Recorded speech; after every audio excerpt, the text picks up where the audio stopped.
রাজধানীর যাত্রাবাড়ী থানার মাতোয়াইল এলাকায় পূর্বশত্রুতার জেরে ৭ বছরের শিশুকে ধর্ষণের পর হত্যা মামলার আসামি মোহাম্মদ রফিকুল ইসলামকে ফাঁসিতে ঝুলিয়ে মৃত্যুদণ্ডের আদেশ দিয়েছেন আদালত। আসামি এবং ভিকটিম এরা পাশাপাশি বসবাস করত, প্রতিবেশী, ভিকটিমের পরিবার এবং আসামি। ঘটনার দিন এই আসামি যখন ভোরবেলায় এই ভিকটিম প্রাকৃতিকটাকে সাড়া দেওয়ার জন্য তার বাথরুমে যায় এবং সে তখন তাকে তার রুমের সামনে দেখতে পায়, সে তাকে রুমে ডেকে নিয়ে যায়।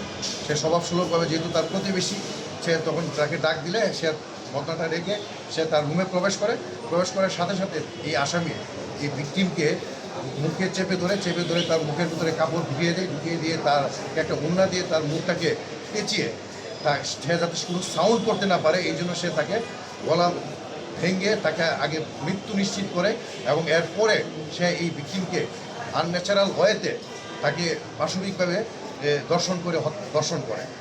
তো এই ঘটনাটি এই আসামি আদালতে স্বীকারোক্তিমূলক জবানবন্দির মাধ্যমে ম্যাজিস্ট্রেটের কাছে সে নিজেই ঘটনা স্বীকার করেছে। তো আজকে দীর্ঘ 8 বছর পর এই মামলাটির জাজমেন্ট দিয়েছে এবং আদালত আসামিকে সর্বোচ্চ শাস্তি মৃত্যুদণ্ড এবং 50,000 টাকা জরিমানা এবং ওনাদের আরও 6 মাসের কারাদণ্ড দিয়েছে। রফিকুল গাইবান্ধা জেলার ফুলছড়ি থানার গোপীনাথ চরের আবুল কালামের ছেলে। বৃহস্পতিবার দুপুরে ঢাকার নারী ও শিশু নির্যাতন দমন ট্রাইব্যুনাল 3-এর বিচারক মোসাম্মদ রোকসানা বেগম হেপির আদালত এই রায় দেয়। রায়ে মৃত্যুদণ্ডের পাশাপাশি আসামিকে 50,000 টাকা অর্থদণ্ড, অনাদায়ে আরও 6 মাসের বিনাশ্রম কারাদণ্ড দিয়েছেন বিচারক। রাষ্ট্রপক্ষে সন্তুষ্ট এই রায়ের জন্য যে আজকে কোর্টের মাধ্যমে একটা নৃশংস হত্যাকাণ্ডের একটা সঠিক বিচার আমরা কোর্ট থেকে পেয়েছি, এজন্য আমরা রাষ্ট্রপক্ষে সন্তুষ্ট।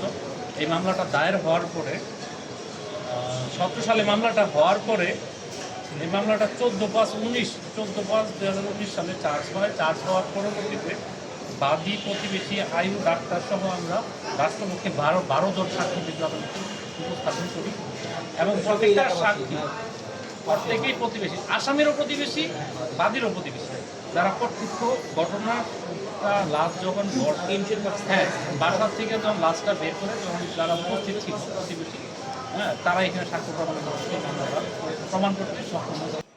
রায় ঘোষণা শেষে সাজা পরোয়ানা দিয়ে আসামিকে কারাগারে পাঠানো হয়। রায়ে মৃত্যুদণ্ডের পাশাপাশি আসামিকে 50,000 টাকা অর্থদণ্ড, অনাদায়ে আরও 6 মাসের বিনাশ্রম কারাদণ্ড দিয়েছেন বিচারক।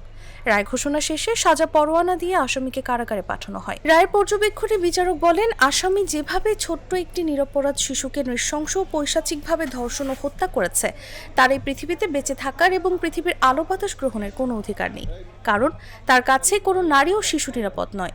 তাকে এই শাস্তির মাধ্যমে অত্র ট্রাইব্যুনাল সমাজের সবার মধ্যে এই দৃষ্টান্ত সংবাদ পৌঁছে দিতে চান যে নারী ও শিশুদের প্রতি এই জাতীয় নৃশংস অপরাধের বিচার হয় যদি সঠিকভাবে তদন্ত শেষে সব সাক্ষ্য প্রমাণ প্রসিকিউশন পক্ষ উপস্থাপন করতে সক্ষম হয়।